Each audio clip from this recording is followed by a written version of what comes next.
Welcome to the Reality Revolution. I am so excited. This is the live Q&A number 2. Oh, wait a second. But for purposes of just this video, if anybody goes back to watch it, what I tried to do with this book, The Reality Revolution, is to kind of create a guidebook of awakening. And so this is going to tell me, after I had experimented with a variety of different avenues along my path to try to understand what had happened to me, and I started to. Good to have all of you here, and I'll take any questions. But as I was saying, part of my journey was to try to validate my experience because I thought I had been going insane on some level. So I tried everything. That means every kind of meditation. I'm an experimenter. That's one of my things, is I'll go and experiment. If somebody says, try this technique, eat this food, something like that, I'm going to try it. And so I've gone through and experimented with so many different things. And what you'll notice with my channel and my book is, as I've said before, it's sort of an open source spirituality. I'm taking ingredients from many different disciplines, including science, quantum physics. I'm exploring everything from Christian dialogues and Gnosticism, mysticism, reality transurfing, Neville Goddard, and all of that is important. And it seems like as I started to gather this stuff, they integrated together. And my mind is very good at integrating these concepts together. So I started pulling all of this stuff together. Hey, Hollywood, good to see you. Paris, Richard, Suzu, Alicia, M. Kim, good to see you guys. Always good to have you guys. I love the Reality Revolution family so much. Hello in Australia, Maria. Hey, Andy. So the first thing blocks, yes, it does. I'll get to that in a second when I finish this. I promise. That'll be my first answer. So I had to validate how to do it again. And is there a reality that has something different for me or something that I want? So I tried to put myself to the forefront and experiment every single possible way that I could travel through a parallel reality. I talked to physicists. I talked to... It's not circling on my end. We got enough people. Hopefully you can come back. So I tried everything. I tried trying to create a hypnagogic effect. I tried flotation tanks. I tried different vibration machines. And I would then start journaling the reality that you want to create.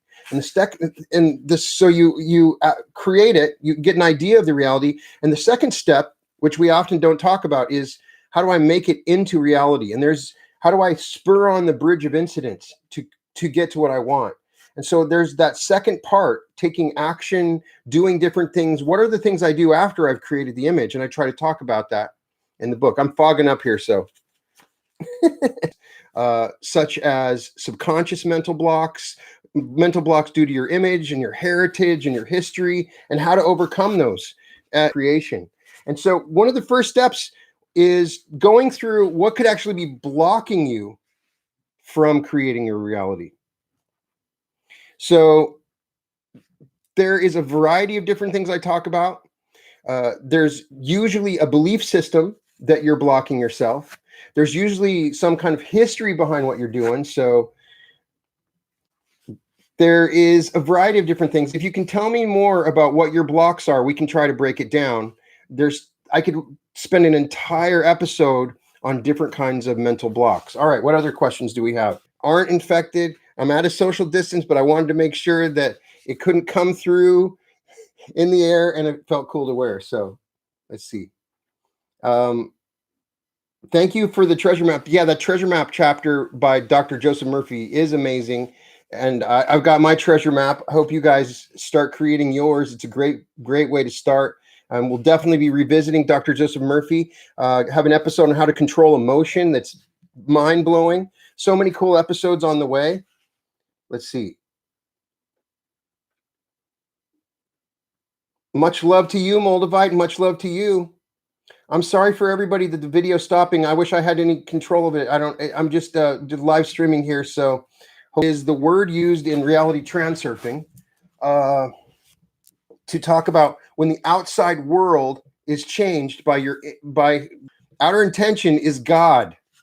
So imagine if you are seeing some change in the outside world because of something you did within yourself. Vadim Zeland is using the word outer intention. If you go in and just replace outer intention with the word God, and you can create a change in outer intention. It's beautifully described in the Reality Transurfing book, which I recommend everybody read. It doesn't contradict with anything that we're talking about. Is the alignment of the heart and mind.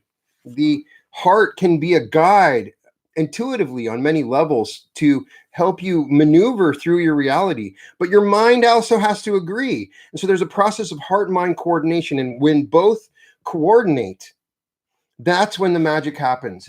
It's really special. So let's see.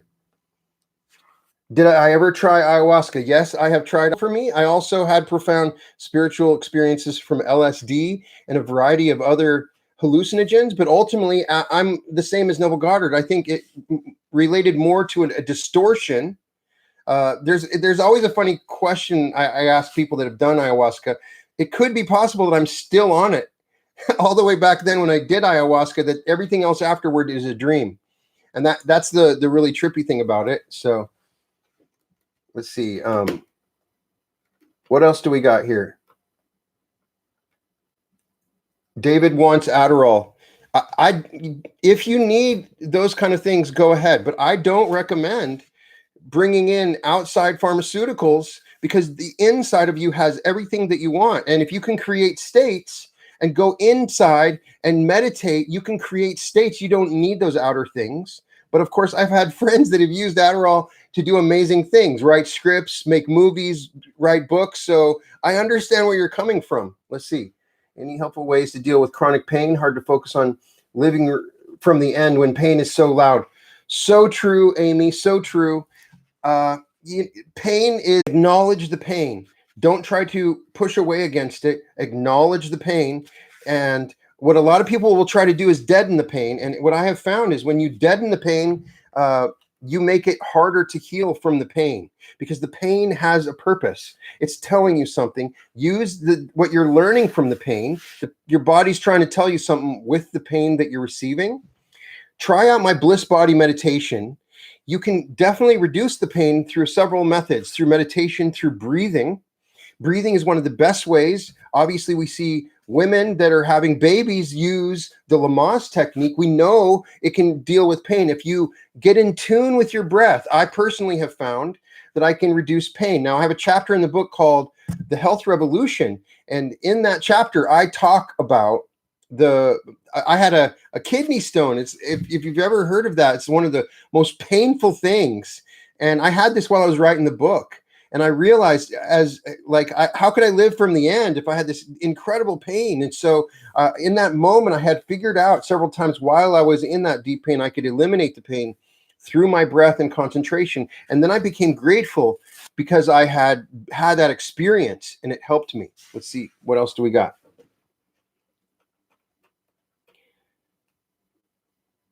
I'm walking, been manifesting my whole life. We're manifesting every second, no doubt about it. Any helpful ways to deal? Okay, let's see what else we got. Trying to remember for me. I get a lot of information during sleep or meditation, but it leaves me. Very good. I have a couple sleep meditations. I've integrated the affirmation that I will remember when I wake up. I haven't been doing that as much, and that's a good reminder for me to do it. But what I try to do, journal right next to your bed. And when you wake up, give yourself some kind of reminder, a sticky or something, so that when you see it, you know you need to journal. Oftentimes the dream is very lucid in those early moments while you're in a theta state. And if you check out several of my interviews, that is a common thing that's used by highly motivated and successful people, is writing down their stuff in their dream journal and becoming lucid in their dreams. And I understand the remembering is an important part, and it's sometimes very frustrating. It's frustrating for me because I have obviously had some profound visions in my dreams that I don't remember. And that's the worst. So that's what I've tried to do. And I'm 75% of the way there, but it's still ongoing. The dream world is still fascinating to me, and I'm still a student. Let's see here. I'm wearing PPE because I just want to protect you guys, make sure that you're safe, you feel safe. So let's see here. Let's see. The only question is why I'm wearing goggles. I'm sorry about that. So Vadim Zealand talks about changing people by using the mirror principle. In Tufti, the priestess, he says, if you want something from someone, go talk to them using the mirror image. What does it mean? That's a good question. I think that what he's referring to is that their world will reflect by using the mirror principle. You can get them to reflect their mirror differently to influence them. Understanding the idea of the mirror is also the people around you are often a reflection of you. I kind of think that's what Neville Goddard's talking about when everybody is you pushed out. So I would personally say that you want to make sure that just remember that in particular. Let's see what else we got. And I just try to remember the mirror principle all the time when I'm interacting with others or myself. I think that it's kind of the secret behind what we're doing, that the parallel realities are part of the mirror. You're seeing a reflection because you're moving into realities that are reflected by that. But I don't know, and I'd like to know if anybody else put in the comments if you know of a way of using the mirror principle to influence other people's. I don't remember Vadim Zealand talking about that. He's talking more about frailing, which is to try to help others realize their intention as a process of influencing other people. Let's see. So are we still buffering? Hey Zane, how's it going?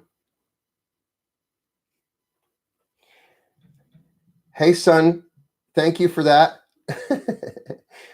My son is sneaking under the board. Don't listen to anything he says. Let's see here. Let's see, Amy. I have 2 chronic brain problems. Yoga, meditation, yes. Breathing, Wim Hof method, great. Okay. You were literally dead, Hollywood. You came back to life completely transformed. Yeah, when I meet people that are in similar near-death experience situations, I think it's profound. And when you come out of that, it doesn't matter what happens in your life. For me, I should have died, or at least been in a situation where I'm near death. It is transformative. And one of the things I wanted to do is bring that transformative experience to people without them actually dying or going through a near-death experience. Alicia, I woke up in my light body once and also woke up in an intense shower of light coming down on me. I know things day before they happen, that goes away. Alicia, that's totally fascinating. I can't wait for you guys to hear the episode coming up on the new bodies are. And there'll be a point where we have our current body, but we'll realize that we won't need it. And when we expand to this newer body, we have a greater level of consciousness. Right now, we're only in the 5 senses. And by moving to this higher transformation of previous self that's similar to what we're moving towards. Carmen, I've been practicing morning and night saying to myself, I am Christ. I'm having a difficult time with the name Jesus. Can you elaborate on the Jesus name? Carmen, I'm the same way. I've said I am Christ. I'm God. I've done the same. After I read that lecture, I tried the same thing. And I noticed I had this teensy bit of resistance to the word Jesus. And I've even said I'm Brian Christ. But what I think the point of that lecture was, if you assume the state of Jesus Christ as we understand it, as it's described in the Bible, and it will have a transformative experience.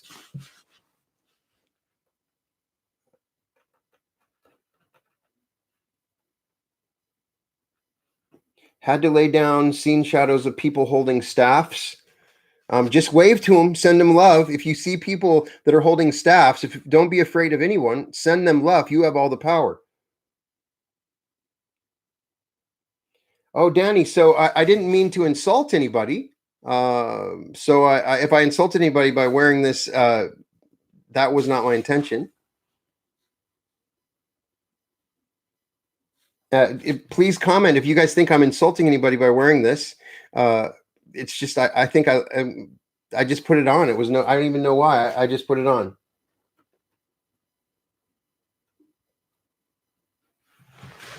Reaping, sowing thoughts, feelings. Christopher, yeah, we're always reaping and sowing thoughts and feelings. That's true.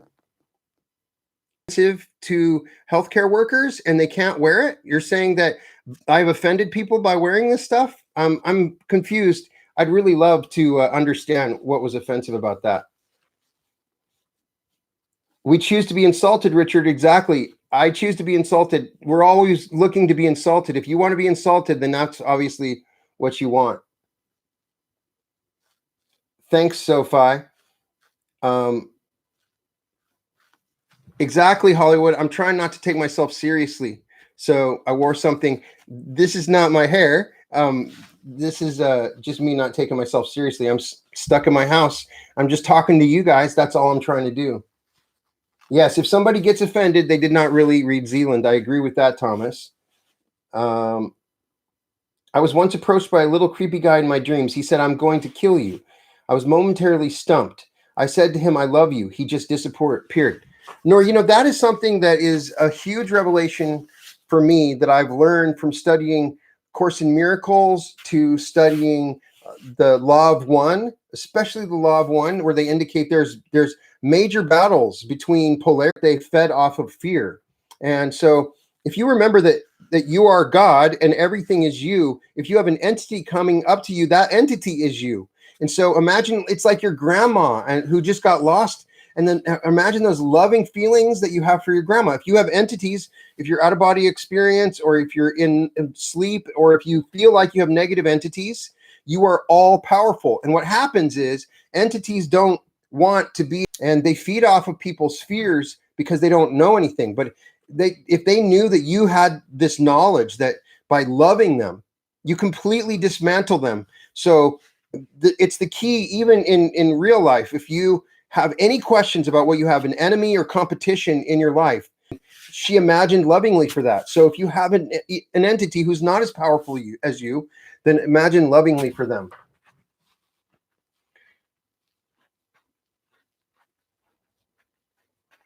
Tomorrow an asteroid will strike. Well, Michael, you create your reality, so I hope asteroids. But if we are, it's all been good, and I'm good. I'm not going to worry about it. So this may sound stupid, but are all of us on a similar frequency? Yes, absolutely. You guys are attracted to my experience. I'm attracted to your experience. And so one of the things that I have really thought about parallel realities, if it's just me that's entering into a whole new universe, then that doesn't make sense to me. Thank you so much, Antonio. You're the best. I think we're moving into frequencies that are similar frequencies. And so that's why it's really important. We're all in the same frequency, all of us.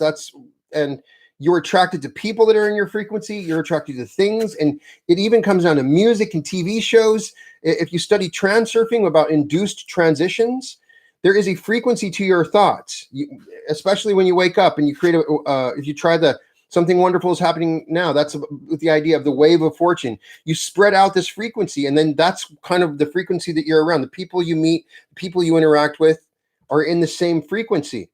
So when you start digesting the news and believing in conspiracy theories and different things on the outside of you, even if it's true, even if all this news and stuff is true, you have to remember that the frequency of that information relates to other things in the world that are horrible. As transurfing explains, it could be a place where all that stuff is true, even if it's not.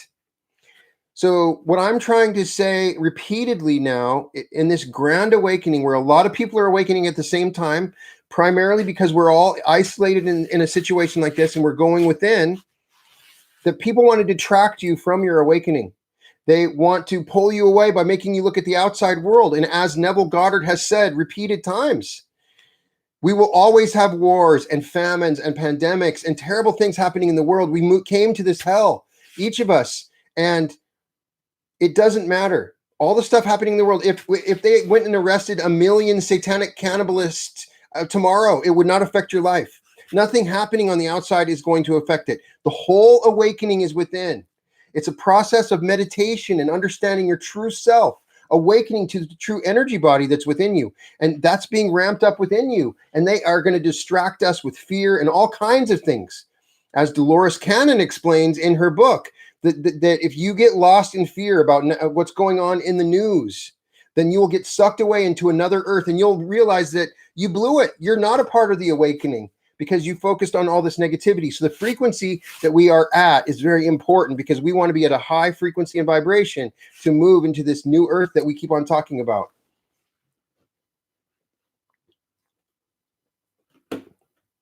Thanks, Scruff Beats. Sorry about that, Phyllis. All right, I'm missing a lot. Brian, I love what you're doing and what you share. I gained first level clairvoyance following your postings. I always dismiss clairvoyants as mere charlatans, not now. You know, I think we're more and more getting that too, and I am too. And I used to dismiss it. I've noticed that I was at a parking lot the other day. I was at a 7-Eleven just sitting there, and the people pulled up in the car next to me, and I could hear all of the thoughts. And it's startling to me, because your first reaction is, are these my thoughts? And so I think a lot of people are starting to experience, they have weird thoughts and weird images. We are becoming clairvoyant. I think that's part of this process of awakening. It happens for sure. Yogis have talked about it forever. When you go on the process of meditation and going within, then that is part of this awakening, is this expansion of our senses. It's fascinating to me. I'm so fascinated by it, because I've had miraculous things once you expand your senses and you become aware and use your intuition. I have a section on here on intuition, and it's amazing. But I believe anything's possible. Let's see. I'm still a student of Neville. I will not give a proclamation. I do not believe that everything is just my personality pushed out, but everything is me on a higher. Everybody is in their own clockwork, I believe. And I'm also a reflection of their reality. I am also a part of that reflection. There's a game of give and take. Even if we are all pushed out, I think one of the big mistakes that happens, as I've seen, is it leads to deluded thinking, that you have immediate control over people and you get psychophantic and you believe that you are the only person in the universe, which, even if it's true, will always work against you. The program doesn't allow you to continuously believe that and succeed in the game. So you can't take that premise, even if it's true. But you can take the premise that what you're seeing around you is a reflection of what's going on within. It's symbolic and a reflection. That's my best, but I'm still a student. And if you've listened to my lectures, I try to point out whenever he says that, because I've had people use that against me and say, well, Brian, you're just me pushed out. And so, like, they were going to do something terrible to me. And I don't think that that's how it works, but I would love your perspective on it. I think that's how I've been able to develop my perspective of what he's saying. I think it's consistent with the idea of the mirror principle in transurfing, that everything is a reflection. And he uses that terminology in several other places. Let's see. My son feels like he gets woken up by dark entities sometimes. I try to lift him up. How can my podcast? But for some reason, I have had a lot of people come to me and say, I have negative entities that have attacked me. I've had magic used against me. So there are basic things. You can burn sage. I even talk about it a little bit in the book. Another thing that you can do with negative entities is laugh really loud. They are scared to death about laughing. Something about the energy of the laughing, the sound of it. So if you can teach your son to laugh in that moment, it's hard. It's a kind of a weird thing. You can also perform different ceremonies in the room. You can light water with oil that's one with some salt. And if you look it up on YouTube, if you catch me, I can maybe send you some formulas. And another more advanced is the lesser banishing ritual of the pentagram, which is a classic ritual that's been used by magicians for centuries, and it's also used in secret societies. You don't necessarily have to agree with it, but you're calling angels to the room to protect an area. And you can look up LBRP, Israel Regardi, and some others have done it, but that may not work with your religious beliefs. So you kind of have to go pick and choose what you want. Another thing to do is go around his room and clap really loud. Don't touch anything after you clap. Clean your hands. It seems to stir up and change negative energies. And so I recommend reading Damien Eccles. He's a great, thank you, May. I appreciate that. Damien Eccles, if you know about him, he was in the West Memphis 3. There's a documentary about him. He studies magic and he explains how to protect yourself against these negative entities. And some of that was pretty interesting too. Let's see.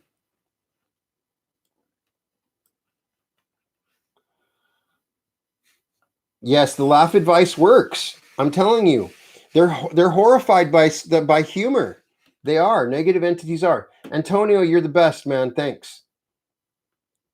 Yes. So the negative entities, I don't know, we're on this thing. Obviously, people are worried about it, but negative entities will attack weak people that are easily manipulated. Those are the primary people that negative entities, you notice it's not always, because they are scared to death. If they come upon somebody that has knowledge that can reverse the flow of the energy, that you can take that negative energy they send to you and it sends back, it can destroy them, or we are all immortal, but it will send them back to another polarity. And it's like a soul having to start over. That's what's so dangerous. If you read the Law of One about the service to self path, is just one big polarity shift and you have to start all over. It's a long, steep hill that you can never go past 6 density. Yes, Monica, thank you so much. I would love to talk about the aura technique, and I do promise it's a process. You can do a quantum jump over time, but it doesn't seem to be as effective as if creating a process. Its aura means those two things. So what we're doing is, first you have to bring about the reality and clarify it. What is it that you really want? You can't just think of a flash image. And so I'll write a script out. I'll start to really flesh it out. I'll get the feelings for it. I'll get the little tiny details. And so in the process, you actualize it. It starts to come into the imagination. And then the imagination starts to expand on it over a period of time through meditation. And then you actualize it. So it's taking, okay, what steps? For instance, I use this for my book. I'm very busy. I own another company. How am I going to have time to write a book? So I studied, and then I decided, okay, I'm going to imagine that I can write this book.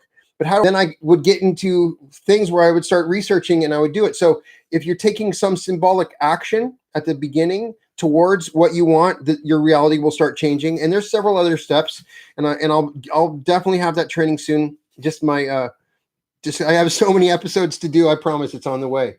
Moldavite, you're the best, man. You're the best. Thank you so much. Let's see. Laura, I also heard that our own free will is enough to tell them to go away. The power of your words. Yes, I've also heard that. There's a really good video. Aaron Apke talks about what to do, and you can vocalize. You are God, so you are powerful. The only thing that is taking away your power is that you don't know that you're God. So God, of course, could banish any entity. So if you know or are aware of your power, then your words become all powerful. You can say, go away, and whatever you say are the words of God. Living Wellness, thank you so much. You guys are all the best. Alicia, I usually say you are no of light. You must leave and return to your realm. So I say, so it is, or send them back with a bubble of light love. That's a great idea. You know, with me, I haven't really had a lot of negative entities. And I even had very sensitive people throughout my life say that I had extra protection for some reason, that I've had extra protection. I've even had people that have checked on my defenses. I do carry Moldavite, but I've had extra protection. So I haven't had to worry about that. And, you know, one thing is not worrying about it, you are protected. Create a protective shell. Go within, and the more you awaken your own energies, the harder it is. Those entities will avoid you anyway. Let's see. Christopher Pullen, do you believe in teleportation from not just space to another place, but cause all time exists now? Just wonder your thoughts on this. I think I actually may talk about that in the quantum physics section of my book. We have seen in laboratories teleportation of objects on the quantum level. And we've also heard reports of yogis teleporting, or there's been reports of people are walking along, and the yogi who was just in several miles away shows up and is walking with them. And there have been multiple reports throughout the ages of this happening so there, I do believe that teleportation is possible, or bilocation is possible. Carmen, thank you so much. And I do think that we see evidence of that. And I do believe one of the things I am trying to say in the book is, because if you talk to physicists, most of them will say in physics that all the stuff you microscopic level, on the quantum level, we're seeing on the macro level. And when we see, and so we see objects being teleported, of course, we can be teleported instantaneously. And there will be a time where we will see the universe instantaneously, maybe multidimensionally, on so many levels. It's so exciting. So, Janet, thank you so much. Thank you. I appreciate that. You're the best. Oh, you bilocated too, Ariel. That's awesome. Yeah, I've had people tell me that they've seen me, and I've heard other people tell those stories. And so my bilocation, I don't think was conscious, but all things are possible to those who believe. Pain can be healed through energy channeling, bringing joy to the brain and body. Absolutely. And I try to do that with my bliss body meditation. A friend blocked me, yet I only helped them. What can I do to forget about being used? Remember that your friend is just in a state that whatever they did, their spend on it is ultimately going to be wasted. So when I'm alone and breathing good, I see my own clear plasma energy around me. Yeah, I kind of know what you're saying. I see an energy too when many times I've seen that. Let's see, Darla Dawn. How do we activate our Christ star to transcend this world? Not the Metatron Merkaba, which is distorted template. We're going pretty advanced there in a spiraling process of awakening the whirlwind. I think that the Christ star opens through our imagination. I always go back to the Neville Goddard. If you read him and the way that he interpreted the Bible, then you get an idea of how he was communicating. And there's several levels to it. He was giving us a blueprint, a roadmap, the Christ star within us. It is an internal process related to our ability to create reality. And when we do that, particularly, I think the key with the Christ star is when we are developing enough energy. Does everybody hear me okay? We're developing enough energy by helping other people. As I talked about in my last live, that energy comes through us and it awakens that Christ star. The more we help others, the faster we move to that level. And there's a process of awakening. I think it's a blueprint. I have created a meditation. I finished it last night. It'd probably be another week. The New Earth, I Am Jesus Christ meditation, that's sleep meditation. And the idea is to evoke these images that Neville Goddard talks about in the sleep meditation. And so it'll be an experiment. We'll see how it works out. So let's see. We're in the balsamic vinegar phase, so use your heart chakra and pray to the lizard feel. I get it. I'm feeling blissful when I do my sleep meditation. That's good. That's what I want. Mirror imaging is to look at another in what's in common with another. Can I talk about magic with a K, North Star? Absolutely. I can talk about magic with a K. I've avoided talking about magic with a K, and ultimately magic is no different than what we are doing. Neville Goddard referred to himself as the magician to the beautiful, and Israel Regardie, probably one of the great experts in magic, was a big fan of Neville Goddard. And if you listen to that episode about Israel Regardie, then you'll get a better idea of why Neville Goddard is the ultimate magic. But there are several different kinds of magic. If you check out my episode with Mitch Horowitz, we talk about it a little bit. Chaos magic, which can mostly be defined as sigil magic, which is creating symbols and then evoking energy into that symbol related to either a manifestation, an energy, an idea. It works, but it's not as effective. I have kind of found that you ultimately, it's just a hack that you're using, in my experience. Now, I do think that you access entities that are created collectively throughout history that can be called angels or whatever you want to call them, that in many cases seem to aid in your manifestation. I do believe there's energy and all of these things. And so there's some different kinds of magics. I've explored different kinds of magics, and there are also stuff. If you want, I still, like I said before, Damien Eccles is the best person to read right now about magic with a K. And the reason is he was on death row, alone in solitary, and had nothing but his knowledge of magic. And he developed these magic skills and actually saw effects of his spells and was able to get out of death row, the ultimate escape type of situation. Umbrella Corps, you're awesome. Thank you so much. And I love the Umbrella Corps. Absolutely. That's great. Great movie reference. So magic is something I would absolutely love to explore further. And there is some different kinds of magic when I have studied it that I still don't understand entirely. I have the Golden Dawn. Let me see here. If you want to look at something that's great for magic, the Golden Dawn. So the Golden Dawn, and this has a set of major rituals with pictures, and it's that is a good place if you want to go down the rabbit hole of magic. So let's see here. There's so many questions. That's fantastic news, Carmen. That's fantastic news. Let's see. Question. I've been using your guided meditations, quantum jumps. I made a reality I liked, and the thing is, I want to stay there. Can I make that quantum jump my reality? Is that possible? Yes. By continuing to do that, you will start to see a path towards that reality happening. And that's what I'm talking about with the aura technique. So I think that sounds better. I'm going to pull up the mic here. So there. Yes, Aleister Crowley. It's interesting because I wrote, when I used to be a screenwriter, I wrote a screenplay about Aleister Crowley. There's a darkness to Aleister Crowley, and there's a violence to Aleister Crowley. I also talked about it with Mitch Horowitz, and there's also a level of ridiculousness on some level. And ultimately, I don't think that there's a lot of better work out there. So there's only one thing I can do to manifest. What should I do? I need to disconnect from past relationships and manifest. And if you're not in a relationship, you want to manifest your husband. And so basically you have past relationships that are stopping you. And so if you listen to the manifesting a specific person meditation, one of the most important parts is at the very beginning, and that's letting go of the person that you love. I could almost create another meditation separately, and I may do that. If you meditate and really let go, bring them up lovingly in the past relationship, bring them up lovingly in a space, acknowledge how they educated you and help you, and then let them go.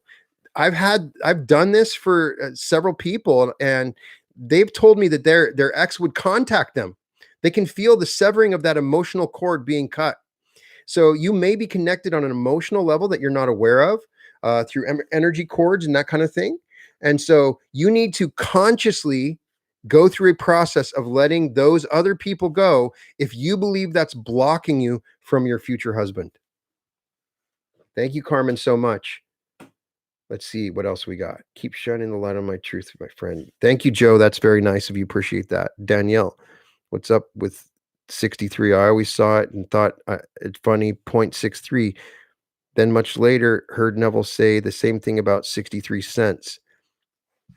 I don't know if anybody knows the answer to. I don't think I've read that lecture with the 63, and I don't see 63 very often, but I'm sure it means something. As I kind of go back to Vadim Zeland, where he says it might mean something, but don't make too big a deal about it. It's kind of it's the universe kind of just giving you little hints, but it's not important. So let's see here. A Porsche meditation. Well, you can use a lot of the meditations and add a Porsche in. Let's see. Our ultimate job is to become a lion tamer and magician. Magician is the most noble and is your duty in. So I like that metaphor. Do I have a meditation to help let go? I kind of try to do that in all of my meditations, and letting go is a tough thing. It can be whether we're programming importance. So I have a hypnosis to help you reduce importance. And I try to go through a process of letting go in every meditation that's going on in the world right now. And so you got to figure out a way to let stuff go, especially before you go to sleep. Don't be dwelling on stuff that's hard on it, but letting go is important. But it's you don't necessarily have to let it go if you can't. But reducing the importance is sometimes easier for people than just letting something go.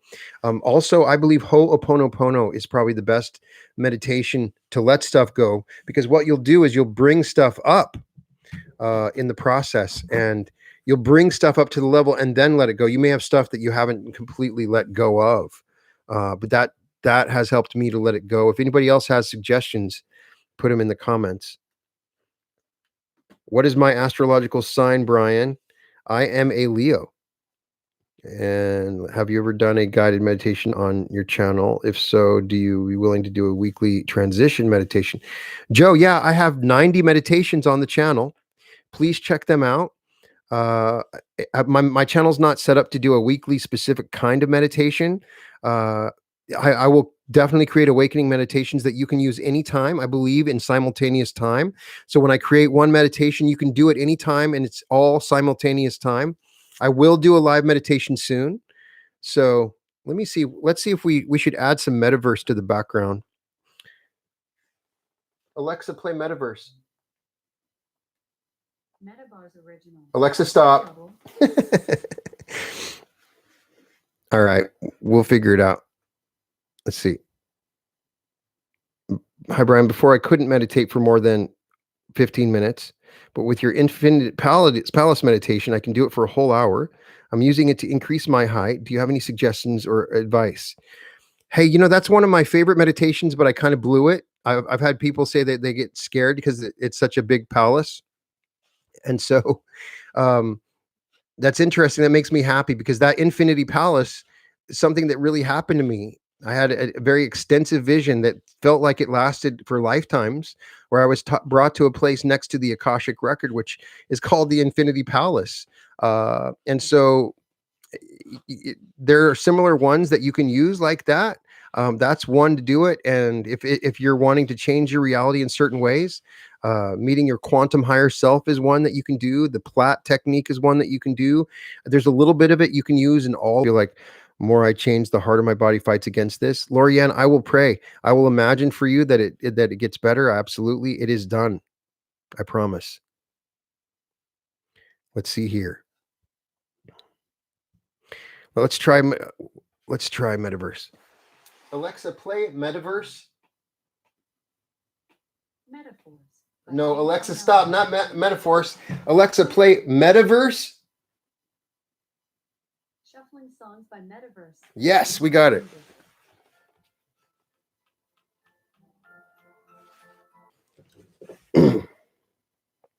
Let's see here.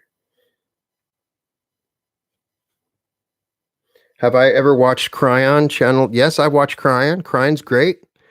I'm interested in all that. I'm interested in Bashar. I'm interested in Abraham. I'm interested in all channeled works. Cryon is one of them. Akashic Records, intuition. Yes.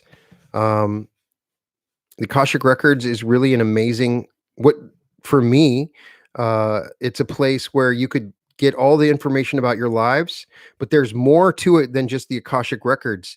Infinity is explored in all different ways. So the Infinity Palace, when I was brought there in my dream, so maybe it was a dream, that's what I tried to do the meditation on. The idea was there's a room where you experience all the different kinds of love that you've ever had, and all the realities that you've ever had, all the different kinds of prosperity, all the versions of you that was rich in the Infinity Palace. That's why it was so powerful for me. There was a room where you could pick any feeling if you didn't know how to feel a feeling. And so I tried to put that in the meditation. I might revisit the Infinity Palace. Yeah. Being able to let go fully requires a strong belief that my world takes care of me. Without this, you can fully let go. Develop that belief. Good point, Jared.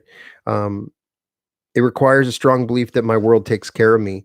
And so one of the things about letting go, try the root chakra meditation. You need to feel safe. You need to feel secure. And so if your root is blocked, nothing else is going to work. And sometimes that's one of the most important chakras. Am I familiar with Ashayana Dhyan? It's a bit dense for me, but it really resonates. I'm a familiar. I don't know much to say in this, but I'm so grateful to be here. I'm grateful to have you here too, Catherine. Thank you so much, Thomas. Yeah, I'm a big fan of Joseph Murphy as well. I always feel in the front of my head when meditating, can't seem to activate the plat. You don't have to feel the plat. A lot of people make the mistake that you feel the plat, and Vadim Zeland makes it clear that you don't. If you check out the earlier interviews on the channel, I asked every single person that knew anything about transurfing about their own experiences on the plat. And probably soon I'll create a documentary on that because everybody has a little bit different interpretation. But as I've examined it a little bit more, my understanding of the plat is it's our connection to the back of our head. There's a Bindu chakra, and there's an energy cord that goes from that to the assemblage point, which is talked about in Carlos Castaneda's work. The assemblage, in many ways, it's like a part of your body that you're just not using that needs to be worked out. And you may not have sensations for it, but you will eventually start to feel them. And it's odd because I feel my plat. The first time, a few times I felt it, I was like, oh man, this is weird. It's probably activated. There is something to that assemblage point that is a part of this process. And Neville Goddard talks about an assemblage. He uses the plat is us trying to interface and change this assemblage point and becoming aware of it. And so it's just something like working out in the gym. Just try to practice with the plat. And for some people, they just give up on it, and that's cool. But it's just a technique. It's not mandatory, but it's helpful. Let's see here. Something in you resonated with what Brian teaches, why it's working. Oh, Candace. Oh, yeah. Do I read people's Akashic record in private section? Vivian, if I did read the Akashic record, it's because it's kind of taking away your operant power. I think that with the Akashic record, you need to access the Akashic record yourself to truly get the correct information.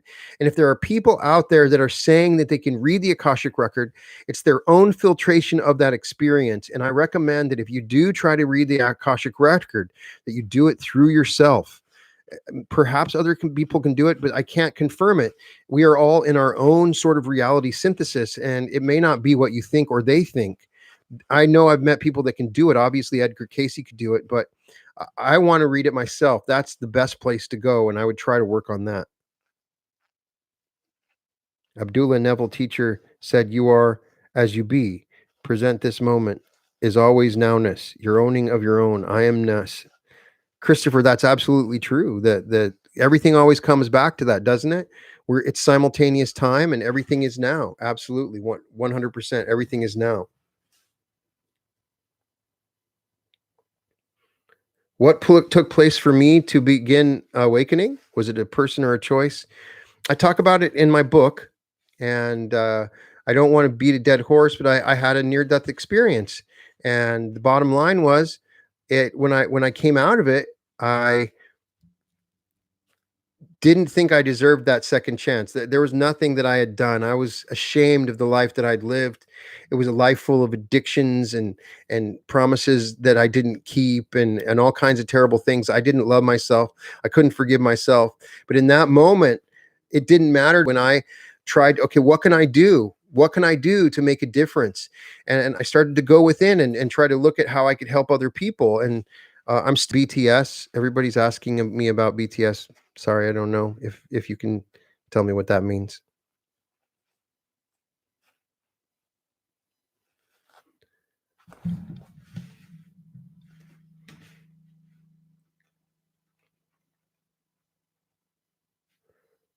Learned bow, there's a communication of essence. It's totally clear to understand, and pure is pure, and everything communicates in essence. True, I agree with that. Korean pop group. Yeah. Yeah, I'm not into Korean pop music, but I'm sure it's good, and I'll definitely check that out. Joe, I do have a beginner's meditation. If you look, I kind of base it around Alan Watts, who trains meditation, and it's really just the process of listening to all the sounds around you and realizing how you name everything, how your mind will name the cat that meows, the dog that barks. And so check that one out. I have a beginner's meditation. You can use the shorter meditations; they're all good. uh, the point of my meditations has always been to make them fun, so I've never designed them as anything advanced. The longer ones I probably wouldn't do, but check out the episode by Neville Goddard on how to meditate. You don't necessarily need to do a meditation. To do a meditation, you can kind of follow by yourself. So let's see what else we got. I read Akashic, had no idea what it was when it first started happening consciously. No idea. You're a golfer magician, but seem to be here for a reason. Namaste.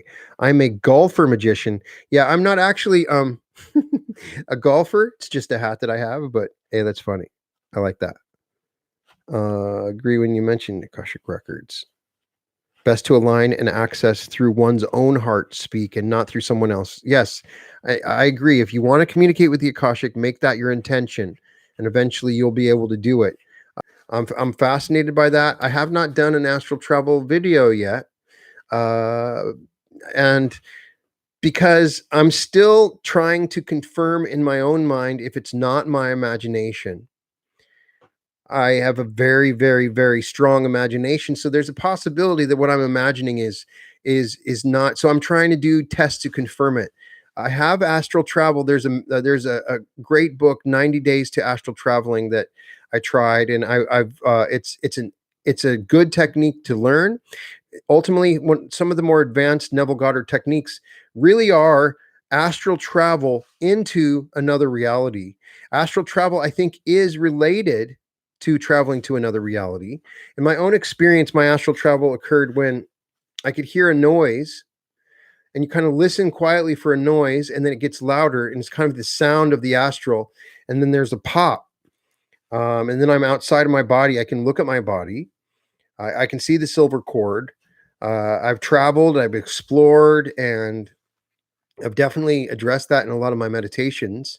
And I'd love to explore it some more, perhaps on some future video. For Q, nobody could convince her that it might not be a great idea. If there's somebody that says they are a light worker of Q, then I don't want to anger anybody, but all I'm going to say is this awakening is within. It is not by any group. It is not by any conspiracy theory. It's not by anything on the outside. And this is no government. This is on the inside. It's an awakening. It's an awakening that happens within. People are going to distract you, and maybe it's true and maybe it's not. But I've read things that that made me sad. I read one the other day. What is the one thing that keeps you going during this quarantine? And somebody said, Q.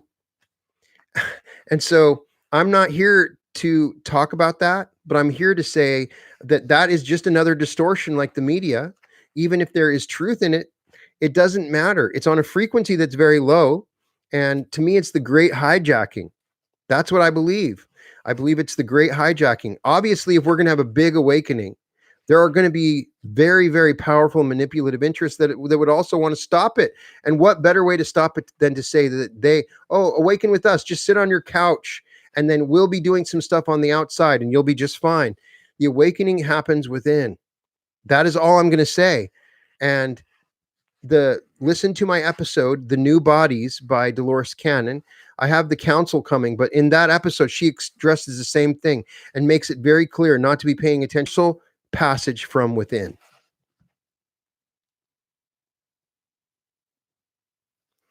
Let's see here. You don't want to know, Param. Don't even ask. Boomer Q. Ernest Holmes, love Ernest Holmes. He was amazing. The Science of the Mind. I may even attribute future lectures to Ernest Holmes. Absolutely 100%. I love Dolores Cannon as well. She's amazing.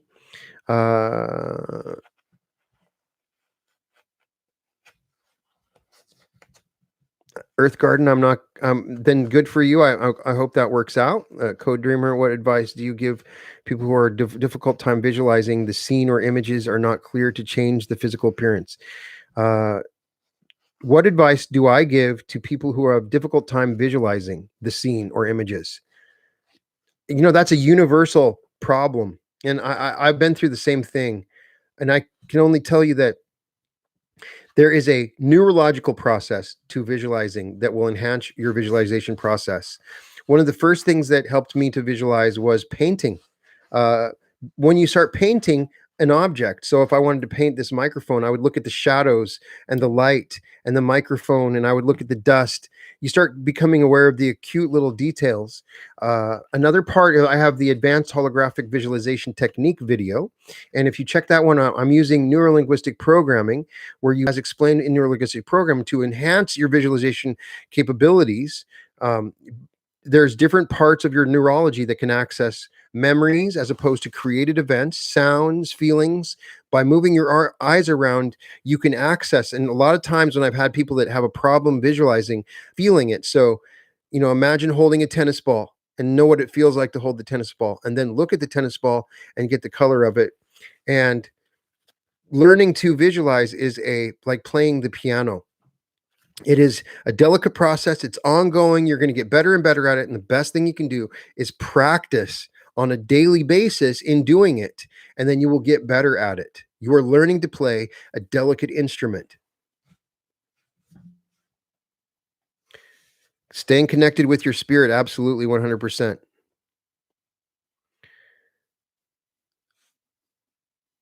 Let's see. Quetzalcoatl? No, that's not. I shouldn't have even answered. My mistake was even saying anything about it. Now people are asking about it. So you're damned if you do and you're damned if you don't. Please don't ask or look. Don't go down that rabbit hole. I'm asking you to not do that. Please do not, because it's all false flag information. It's all information that's being used for purposes of manipulation, proven false stuff. Please do not do it. That's what I'm trying to say. It will not help you. It will not. You may think that it's helping you, but it is not. And Dolores Cannon would beg you not to. Do I think that a single being, so this is a great question I want to answer. Calliope Pappas asks, do you think that a single being could have brought on this collective state with the pandemic? Neville says the whole world is you pushed out. What if one person wished this isolation on themselves? Calliope, I have to admit something, this and my life and a bunch of things, and a lot of it's the result of just because of this quarantine. And so I've had these great things happen that have aligned for me. And so I had that thought, like, I didn't do this. And I guess, how do we ever know? I never wished for isolation. Uh, is there repercussions to the things that I wish for? That's true. As Neville says, that including conspiracy theories, that's all a result of our imagination. If you want to believe those conspiracy theories, then those things can become real. So everything is created in your reality. And so that's what I would say. But yes, I believe that one person could have wanted that isolation bad enough and they got it. I think, or it could be collective. It could be collectively, absolutely 100%. Yes, that's my cat. I don't know which one that you saw. PJ, Mittens.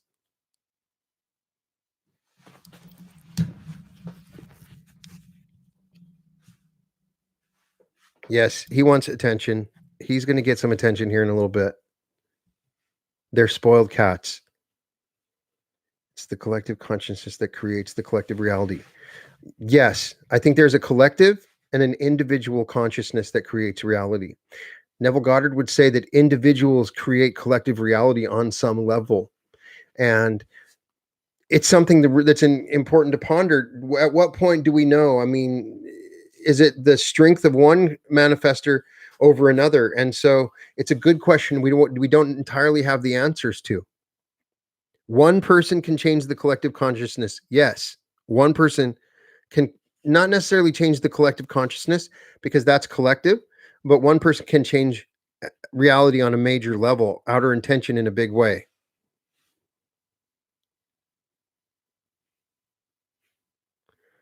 Neville spoke of Blake. Can I elaborate on Blake? Yes.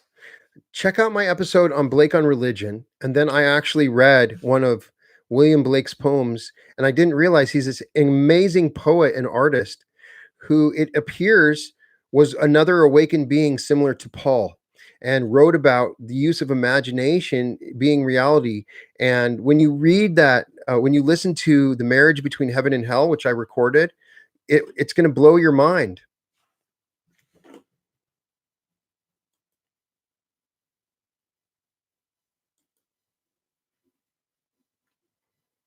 You've been put on timeout, whoever that is. Let's see.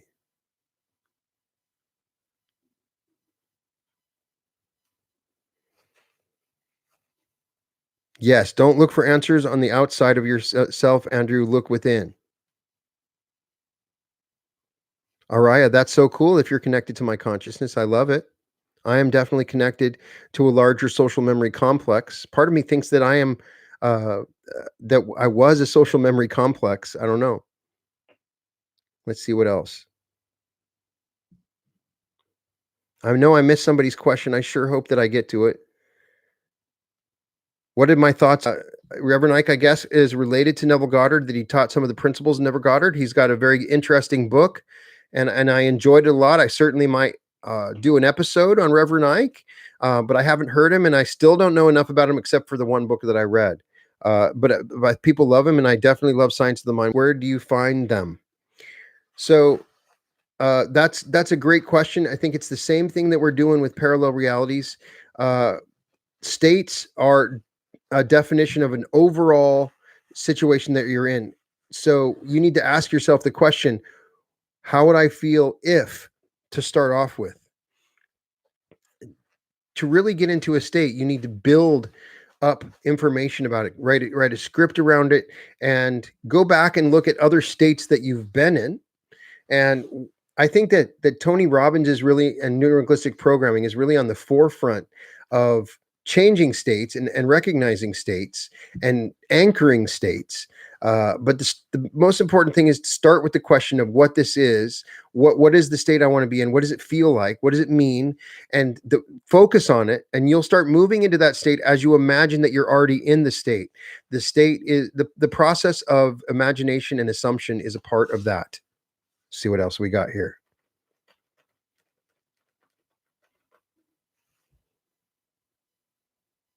So somebody's trying to jack the chat, and I don't know who it is, but we're going to ignore you. So I will definitely host a meditation.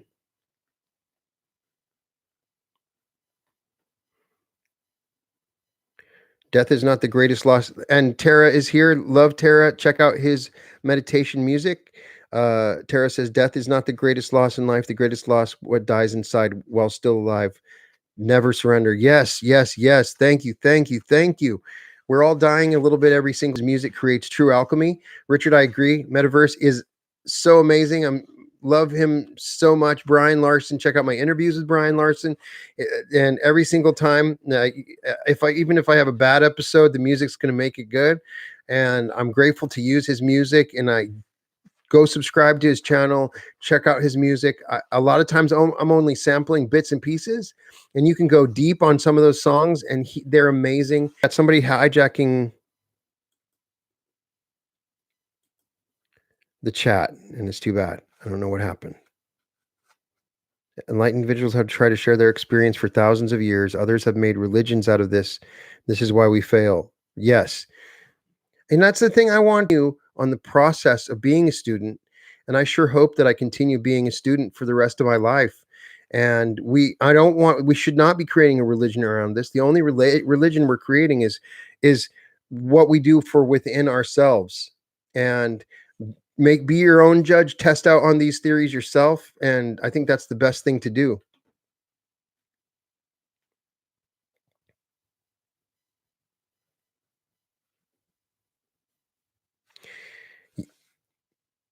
Hey, Maya. Hey, Maya. Jared, I see what you're saying, and I just want to give a shout out to Maya. It's so nice to meet you. Thank you so much. What's my thoughts on this? Thoughts are masculine and feeling are feminine. Marriage of the two awaken power of oneness of creation of the desired state, giving life as to birth. Christopher, I love that. That's great. It's you often see examples of that in nature and everywhere, that the marriage between the feminine principle and the masculine principle is ultimately what is created, is the catalyst for creation. And so, yes, thought could be a male, and you're absolutely right. The energy, the feeling is the female, and I see exactly what you're saying. There's definitely a duality with that, and that's a cool example. Yes, Alicia, I'll do a live meditation soon, I promise. Oh, that's awesome, Jared. Lorianne, that's the best thing that you could say. I just want everybody to find themselves. That's the best thing that we can do. Imagine lovingly for you. I want to help as many people as possible. Please, guys, tell me how I can help as many people as possible. And I appreciate that. What can I do? My legs jerk during meditation. Twitching happens when energy increases. Judy, that's something that's happened with me. I think it's a natural part of the process. Don't make a big deal about it. It's probably temporary when your legs twitch, and just breathe your way through it, and just usually it'll stop at some point. But definitely there's energy interplay going on. And I used to have the same thing. How does one, Slew asked, how does one know if they are stagnant or if the universe is telling them to be still because it's not yet time? We're never stagnant. We're alive and we're always changing. We're always dying. We're always living. We're always growing. There is no stagnancy. And becoming still is always a way to access the true power that gives birth to everything. So you're never stagnant. Don't worry about it. It can feel like that. But if you want to see a change, which is what I'm talking about in my book, you want to see a big radical change, then you need to make a big radical change on the inside if you want to change that stagnancy. That's my experience. That's what I'm trying to teach, the stuff that I've done. Hey, as Pam World turns, thank you for the Corona meditation. Keep doing that. I almost didn't want to do that meditation and even mention Corona, but there's a tipping point because it's on everybody's minds. I wanted to disempower it, which is the purpose of that meditation. But I believe that we can use that meditation even when the coronavirus is long gone, and it will be soon. And I continue to imagine that it will be. And this is all a part of the process. So I made a podcast about the 3 waves of volunteers. Umbrella Corps asks, are they here to help humanity with the ship? What are your views on Dolores? When you read the Law of One, they talk about the wanderers. So there's verification from multiple channel works that there are wanderers, people that come into this density to help us out. And so all of these different QHHT sessions, when there's so many, it's got to mean something. And it makes sense when I think about it logically. We're on the cusp of something incredible, a major transformation. And these souls that are like us, that have learned helping others brings more light, and it becomes addictive. And they're like, I will do anything for the source. And if the source wants me to come and help, I will. And we have incredible beings, perhaps creators of galaxies, that are living as humans on the planet right now. Just their very presence is raising our vibration. Our awareness is higher. We are easily triggered because we're more conscious. We understand things. And that is what the 3 waves of volunteers. I think that we're starting to see people. You see and you read about people that are actively making changes. They seem very intelligent. We see young kids in the tech industry. I'm very hopeful. I see incredible things happening in the world, and I'm excited about it. And I think the 3 waves of volunteers are something that gives me hope.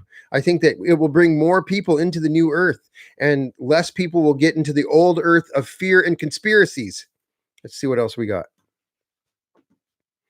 I discovered, Earth says, I discovered your lucid dreaming meditation last night. Yes, I'm really proud of that meditation. The idea behind it was giving you a subtle hint, suggestion while you're sleeping, but trying to keep you asleep so that you become lucid in the dream. So I have long bits of music, and then I would tell you to wake up. For some people that works. For some people it doesn't. There's lots of things to do on lucid dreaming, but as Vadim Zeland says, it's important to become lucid in your dreams, because we can become lucid in waking, and it's a process of understanding how intention works. So I'm glad that touched you. Let's see. Cami Donaldson, hi Brian. I've been listening to you, Neville Goddard, Rev Ike, and so on for a couple years. I must have some sort of block. My brain understands, but my heart cannot connect. Well, you're halfway there by realizing that your heart cannot connect, and so start to communicate with your heart and do something much more. Do a heart coherence meditation. I talked to Dawson Church about this, who talks about in his book, and there's a specific way that you can coordinate your heart and mind by timing your by putting your hand on your heart. And I have a heart coherence meditation that's about 11 minutes, and so I'm telling you to try that first. When we talk about the heart and mind, the heart represents our emotions and our subconscious. Pay attention to your emotions. Start asking questions of your heart. But the most important and exciting thing is that you're aware of it. So now some part of you is telling you, if I just connect my heart to my mind, I can take it to the next level. Visualization, and you can add it too. I'll help you, Susan. Just keep on trying. Everybody's different, and so I have several different wealth meditations. You can imagine feeling the money. You can try affirmations. There's a wealth playlist that I have.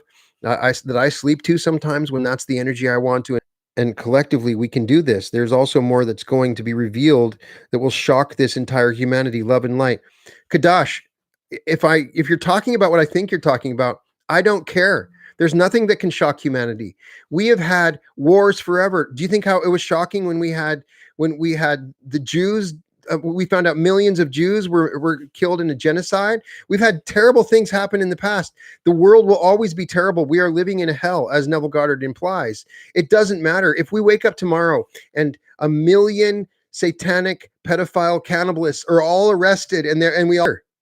All I'm saying is, even if it's true, that will take you away from your journey within. I'm just telling you that is something that I believe is very important right now.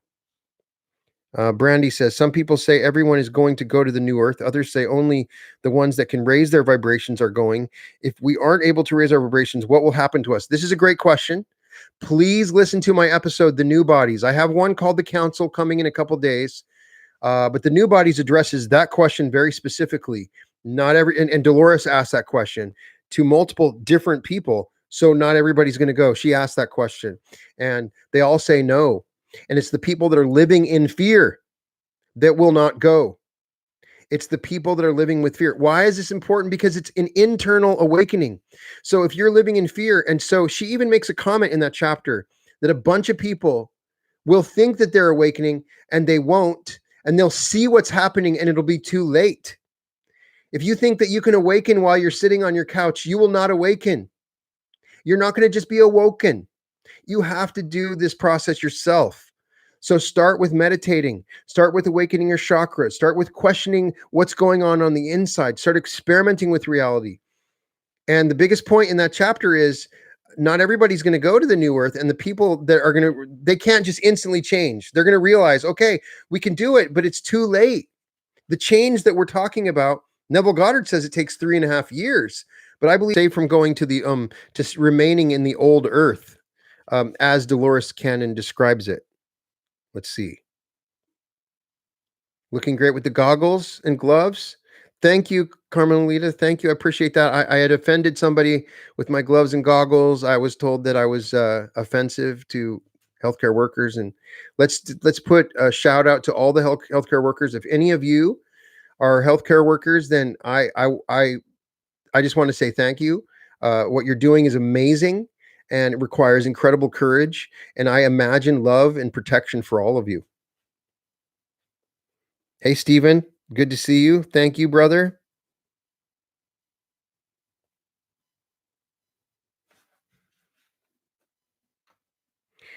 Daniel says, ask for your awakening and God's self-realization. That's true.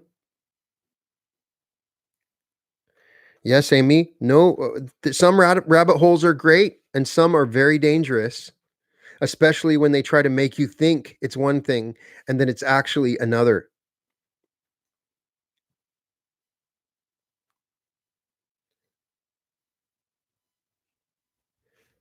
Let's say,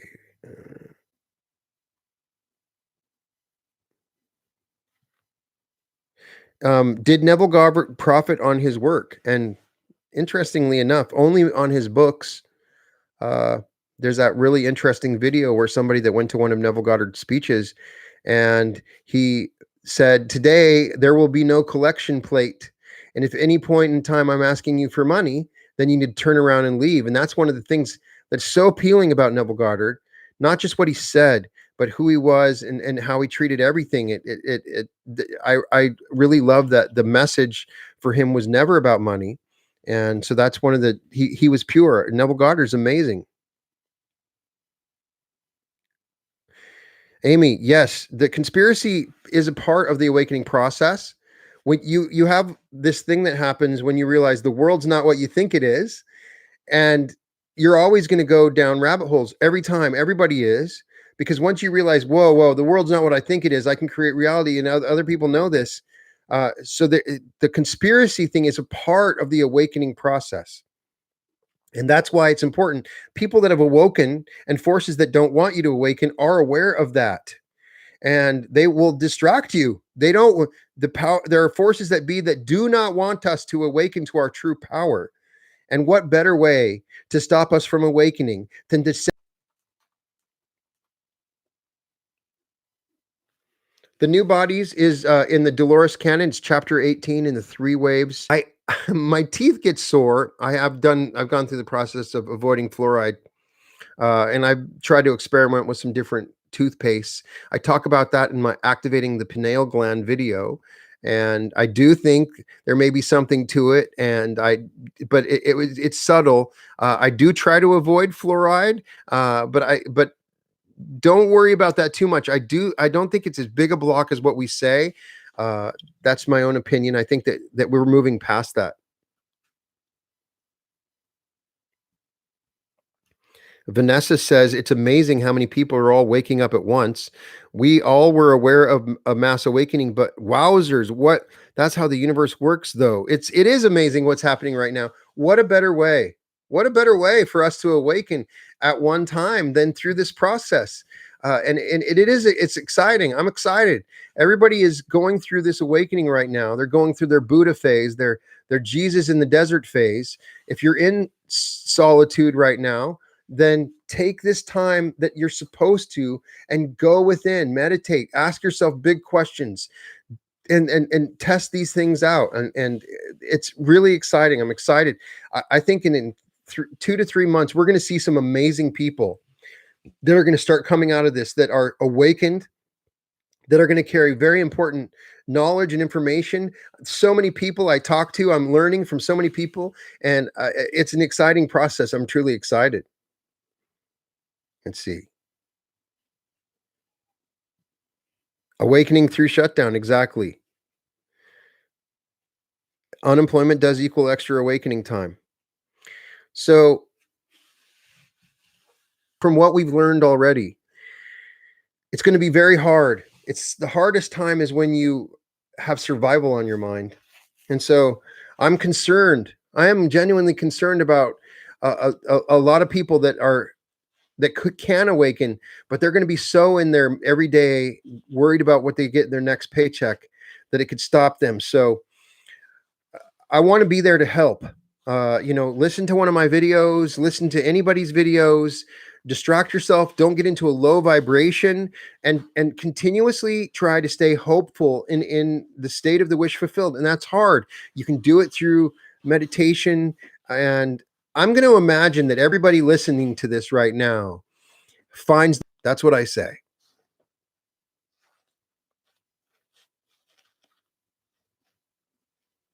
Nice to see you live. Do Ho'oponopono meditation. Disintegral, I have a Ho'oponopono meditation. I have a short one, 30 minutes. I have a 3-hour one, and you can busy lifestyle again. I hear you. I've made it my goal with my other businesses to create the 4-hour work week. And I don't consider what I'm doing now work. It's fun for me. So you can create a reality where you don't have to work. Everything is possible to you. Start right now and you can do it. Now's the time you can create that reality. Yes, the picture taking meditation. I enjoy that one. Julie, that's awesome. Love it. Oh, I'm sorry if I was buffering. I hope I wasn't buffering for everybody, but I'm imagining everybody is e- everything is working out to your advantage right now. I really do. I hope that everything is working to your advantage and that you will have the best jobs and everything is going to be perfect. We're moving into a time you should be excited. You're going to look back and be happy everything that is happening now happened.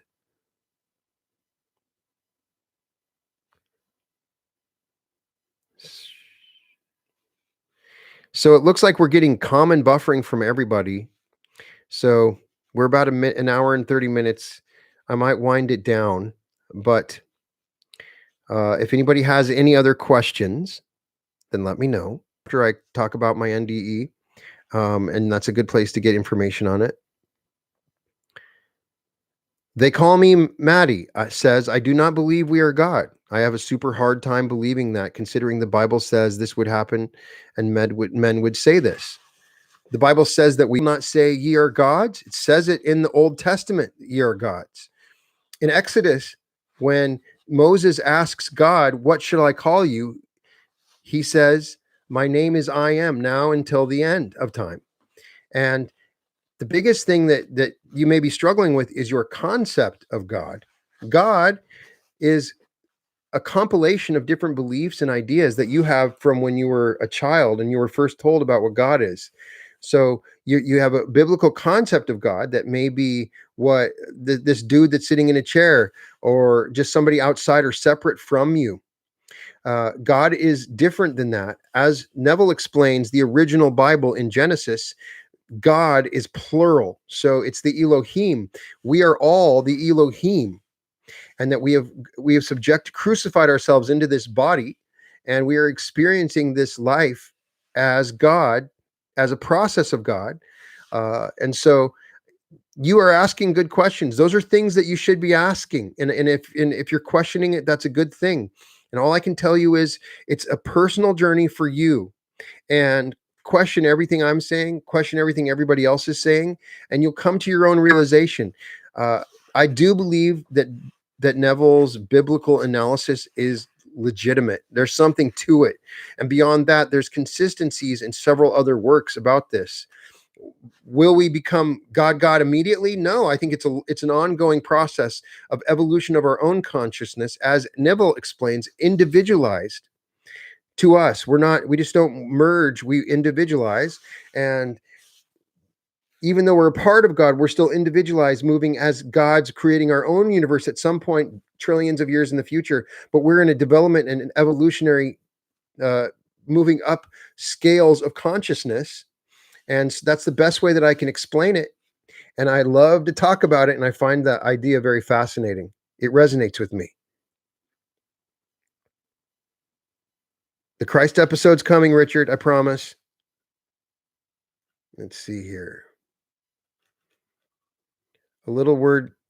Hollywood, I'm definitely going to visit Napoleon Hill soon. We'll go through several of the chapters in the Law of Success, and that is on the list.